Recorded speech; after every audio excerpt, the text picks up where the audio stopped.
Rapid increase हो रहा है, इकोनॉमिक एक्टिविटी का शेयर बहुत ज़्यादा बढ़ गया है ग्लोबलाइजेशन से इंटरनेशनल लेवल पर। जब हम इंटरनेशनल लेवल पर एक्सपोर्ट इंपोर्ट को इंक्रीज़ करते हैं तो हमारा जो मार्केट का स्ट्रक्चर है, डोमेस्टिक मार्केट, वो भी बढ़ जाती है। ठीक है, तो डोमेस्टिक मार्केट में जब कंपटीशन आएगा तो डोमेस्टिक मार्केट का जो शेयर है वो इंक्रीज़ होता है, डोमेस्टिक मार्केट के लिए बेनिफिट भी होता है।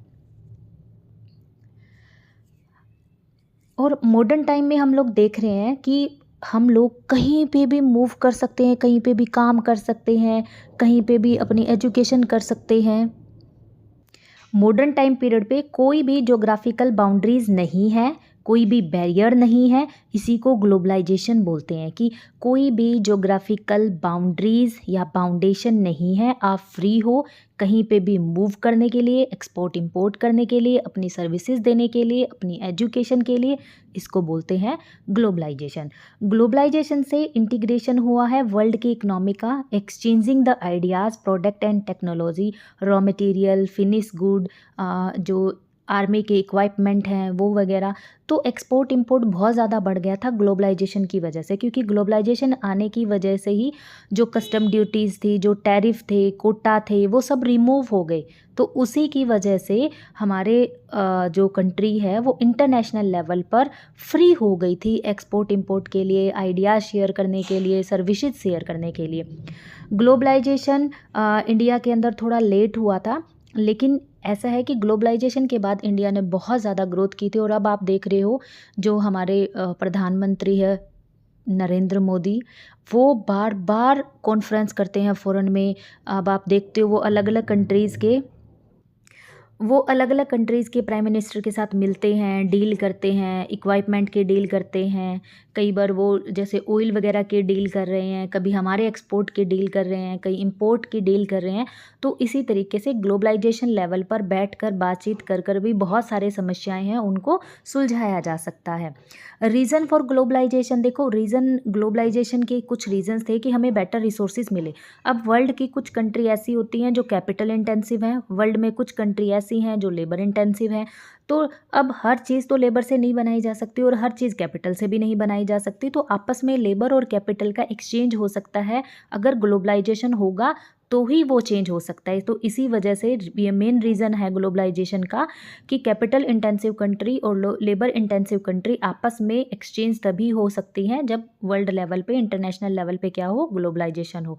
लो कॉस्ट ऑफ प्रोडक्शन, अब लेबर इंटेंसिव कंट्री है, उसमें कैपिटल टेक्निक को यूज़ करके हम प्रोडक्शन करेंगे तो बहुत महंगा पड़ेगा। इसलिए वो लेबर इंटेंसिव गुड्स है वो बाहर से इम्पोर्ट कर लेते हैं। और जो कंट्री कैपिटल इंटेंसिव है वो कंट्री क्या करती है, लेबर वाली गुड्स को बाहर से इंपोर्ट करती है। और जो कंट्री लेबर इंटेंसिव है वो कैपिटल वाली गुड्स को बाहर से इंपोर्ट करती है, उनके लिए वो सस्ता पड़ता है। मान लो अपने देश में पैसा कम है, टेक्नोलॉजी है ही नहीं। अब मुझे टेक्नोलॉजी को पहले तो बाहर से मंगवाना पड़ेगा, फिर उस टेक्नोलॉजी का यूज़ करके प्रोडक्शन करना पड़ेगा, तो बहुत ज़्यादा महंगा पड़ेगा। इससे अच्छा जो टेक्नोलॉजी से बनी हुई गुड है मैं उसी को बाहर से मंगवा लूँ, तो वो गुड्स मेरे लिए क्या होंगी, वो चिपर होंगी, वो सस्ती होंगी, बजाय कि टेक्नोलॉजी को वहाँ से लेके आना। ठीक है, लोकल मार्केट भी इम्प्रूव होता है, ऑपरेटिंग करता है इंटरनेशनली, मार्केट का जो साइज़ है वो भी इंक्रीज़ होता है। ठीक है, प्रॉफिट भी बढ़ जाता है इस तरीके से काम करने से।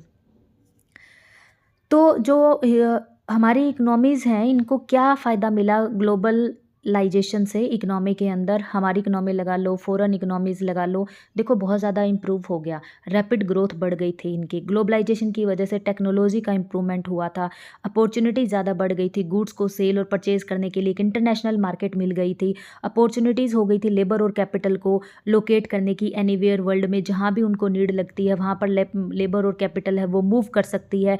बहुत ज़्यादा ग्रोथ बढ़ गई थी कैपिटल मार्केट में, और फाइनेंशियल सेक्टर में भी काफ़ी कुछ रिफॉर्म्स हुआ था ग्लोबलाइजेशन के आने से।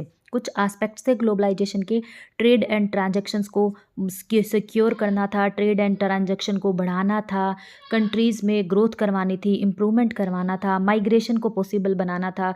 अब स्किल्ड लेबर कहीं पे भी मूव कर सकती है, कहीं पे भी एजुकेशन हो सकता है, इंटरनेशनल लेवल पर एक इंसान फ्री है कहीं पे भी एजुकेशन के लिए, काम करने के लिए, कोई बाउंडेशन और बाउंड्रीज उसके ऊपर नहीं है। तो ये कुछ एस्पेक्ट्स थे किसके, ग्लोबलाइजेशन के। इंडिया का ग्लोबलाइजेशन से क्या फ़ायदा हुआ? इंडिया ने अडॉप्ट किया था ग्लोबलाइजेशन 1991 के अंदर। ग्लोबलाइजेशन से इंडिया की जो मार्केट है, इकोनॉमी है, वो ओपन हो गई थी, फ़ॉरेन इन्वेस्टमेंट के लिए रेडी हो गई थी। अब डायरेक्ट रूट से भी, इनडायरेक्ट रूट से भी बहुत सारे अलग-अलग रूट्स हैं एफडीआई के, फ़ॉरेन डायरेक्ट इन्वेस्टमेंट के।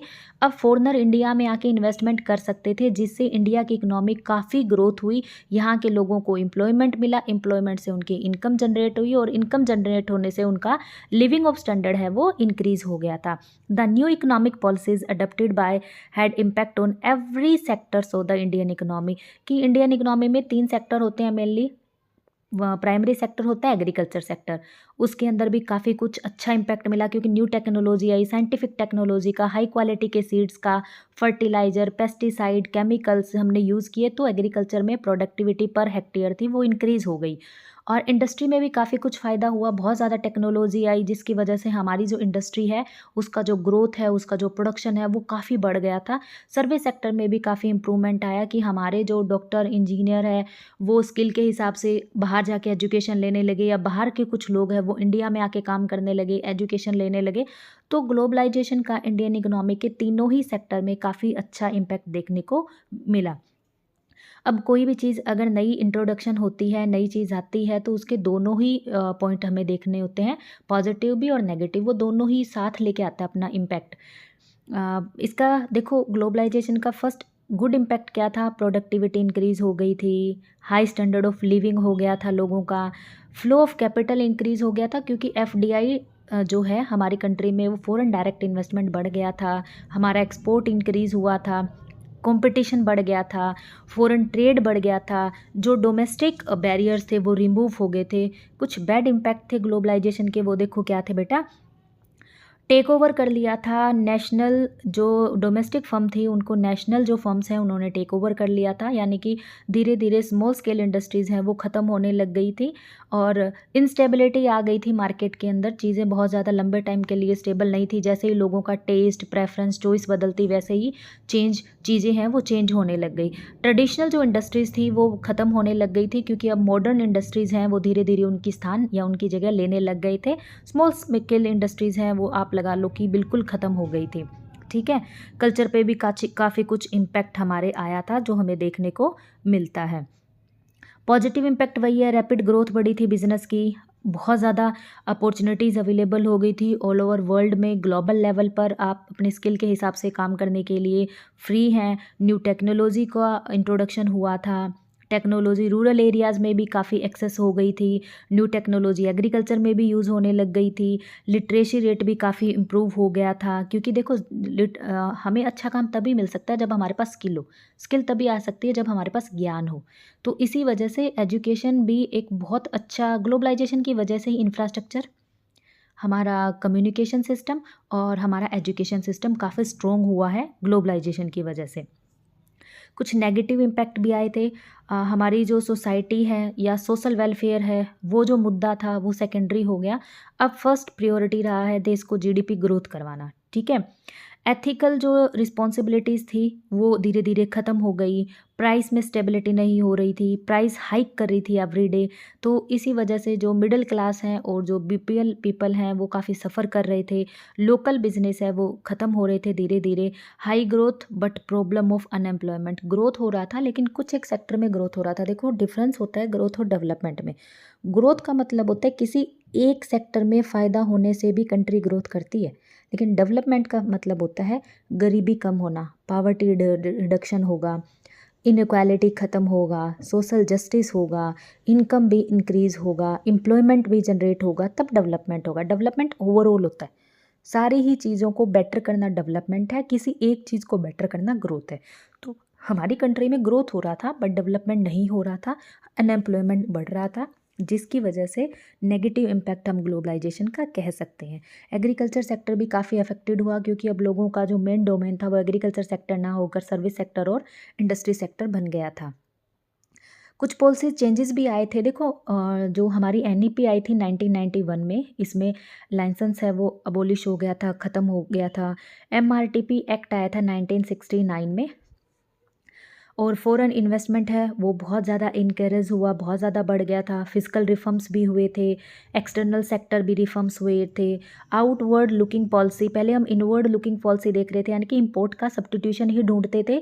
आउटवर्ड लुकिंग पॉलिसी का मतलब है अब हम एक्सपोर्ट बढ़ाने पर ध्यान देने लगे कि ज़्यादा से ज़्यादा इंडिया एक्सपोर्ट कैसे बढ़ा सकती है, रॉ मटेरियल का, फिनिश्ड गुड का हम कैसे ज़्यादा से ज़्यादा एक्सपोर्ट कर सकें। पब्लिक सेक्टर में भी काफ़ी रिफॉर्म्स हुआ। जो पब्लिक सेक्टर एंटरप्राइजेज़ थे उसमें धीरे धीरे कुछ सिक्योरिटीज़ थी जो उन्होंने सेल की थी, कुछ सिक्योरिटीज़ थी जिनमें बहुत अच्छा गवर्नमेंट ने इन्वेस्टमेंट किया। ग्लोबलाइजेशन से नो डाउट ट्रेड में काफ़ी फ़ायदा हुआ, टेक्नोलॉजी में इम्प्रूवमेंट हुआ, बाउंड्रीज़ ख़त्म हो गई, ठीक है? बहुत अच्छा बेनिफिट हम कह सकते हैं ग्लोबलाइजेशन से हुआ।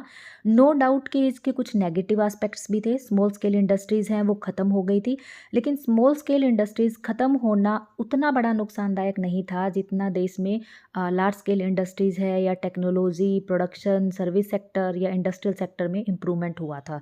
तो हम कह सकते हैं कि ग्लोबलाइजेशन बेटर एस्पेक्ट ज़्यादा थे और नेगेटिव एस्पेक्ट्स उसमें कम थे। ठीक है डियर स्टूडेंट, तो ये हमारा चैप्टर था LPG, liberalisation, privatisation and globalisation. ये पेपर के पॉइंट ऑफ व्यू से काफ़ी इंपॉर्टेंट चैप्टर है। इसमें से अगर आपको कोई डाउट है, कोई क्वेरी है, आप मुझे पूछ सकते हो और आप इसकी पीडीएफ लेने के लिए मुझे फॉलो कर सकते हो मेरी टेलीग्राम चैनल पे, ठीक है? और अगर आपको कोई डाउट है तो आप नीचे कमेंट बॉक्स में कमेंट करके पूछ सकते हो। इंपॉर्टेंट क्वेश्चन की सीरीज़ भी हम 1-2 दिन में लेके आने वाले हैं। अगर आपको फिर भी कोई डाउट है तो आप पूछ सकते हो।